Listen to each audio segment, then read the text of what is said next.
دوستو آج میں آپ کو ایک کہانی سناؤں گی۔ یہ کہانی اس وقت شروع ہوتی ہے جب کوئی شخص کسی چیز کو آبزرو کرتا ہے، اور اگر وہ شخص کوئی عام شخص ہے تو یہ کہانی یہیں پہ ختم ہو جاتی ہے، اور اگر وہ شخص ایک سائنٹسٹ ہے، ایک بایولوجسٹ ہے، تو یہ کہانی اسے اس مقام تک لے جاتی ہے جہاں پہ وہ ایک لا بناتا ہے۔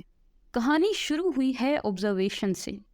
وہ شخص اپنی کسی بھی حس کو استعمال کر کے آبزرویشن کرتا ہے، اور پھر وہ اس آبزرویشن کو نوٹ بھی کرتا ہے، اور اگر وہ اس چیز کی کسی خصوصیت کو نوٹ کرتا ہے جیسے اس کا رنگ وغیرہ، تو یہ آبزرویشن کوالیٹیٹیو آبزرویشن کہلاتی ہے۔ اور اگر وہ شخص اس چیز کے کسی پیرامیٹر کو میئر کرتا ہے اور پھر لکھتا ہے تو یہ آبزرویشن کہلائے گی کوانٹیٹیو آبزرویشن، جیسے کہ اس چیز کا ہائٹ یا ویٹ وغیرہ میئر کر کے لکھنا۔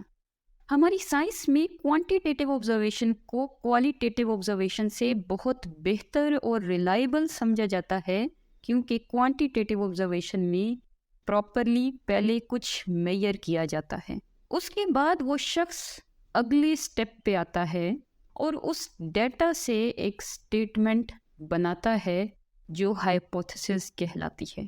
اس سٹیٹمنٹ کو بنانے کے لیے وہ دو طریقوں میں سے کوئی ایک طریقہ استعمال کرتا ہے، ڈیڈکٹیو یا انڈکٹیو۔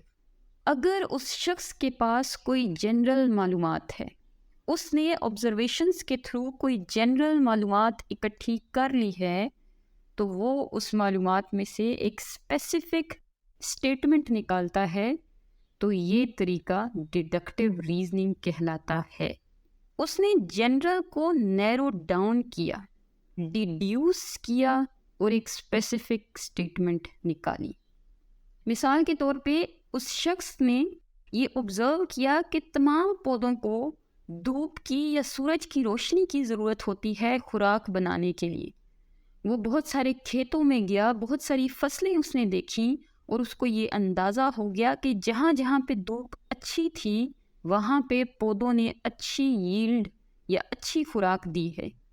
تو اس کے پاس ایک جنرل معلومات ہے، بہت سارے پودوں کو دیکھ کے اس کو یہ معلومات ملی ہے، تو وہ یہ سٹیٹمنٹ بنا سکتا ہے کہ اگر سارے پودوں کو دھوپ چاہیے خوراک بنانے کے لیے، تو اس پودے کو اگر میں اندھیرے میں رکھ دوں تو یہ خوراک نہیں بنا پائے گا۔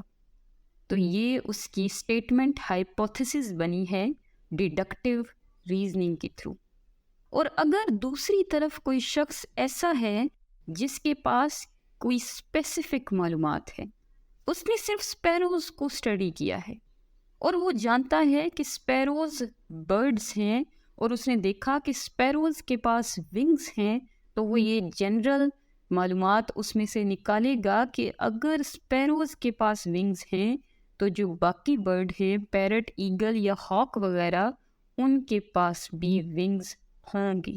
وہ ان باقی ساروں کو دیکھے بغیر ہی ان کے بارے میں ایک سٹیٹمنٹ بنا رہا ہے، صرف ایک اسپیسیفک معلومات کو استعمال کرتے ہوئے۔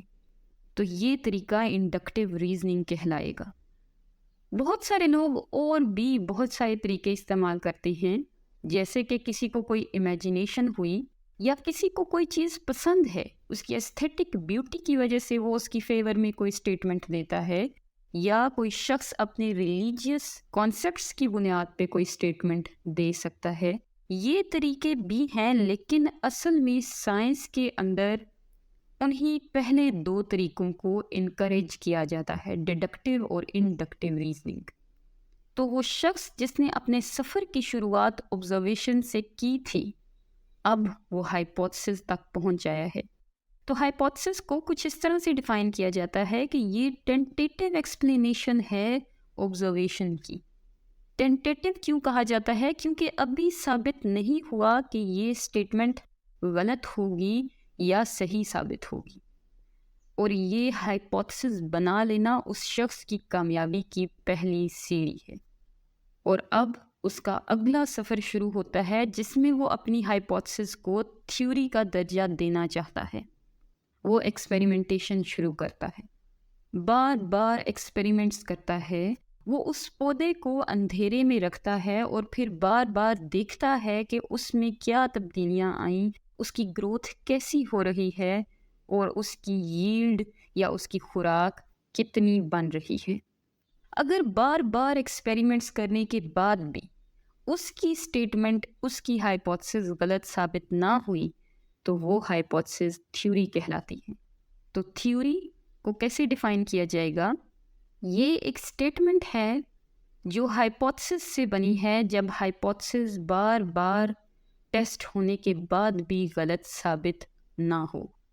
لیکن اس کہانی میں اس وقت ایک خطرناک ٹوسٹ آتا ہے جب کوئی شخص اٹھتا ہے اور کہتا ہے کہ میں اس بات کو نہیں مانتا، اور وہ اس کو غلط ثابت کرنے کی کوششوں میں لگ جاتا ہے۔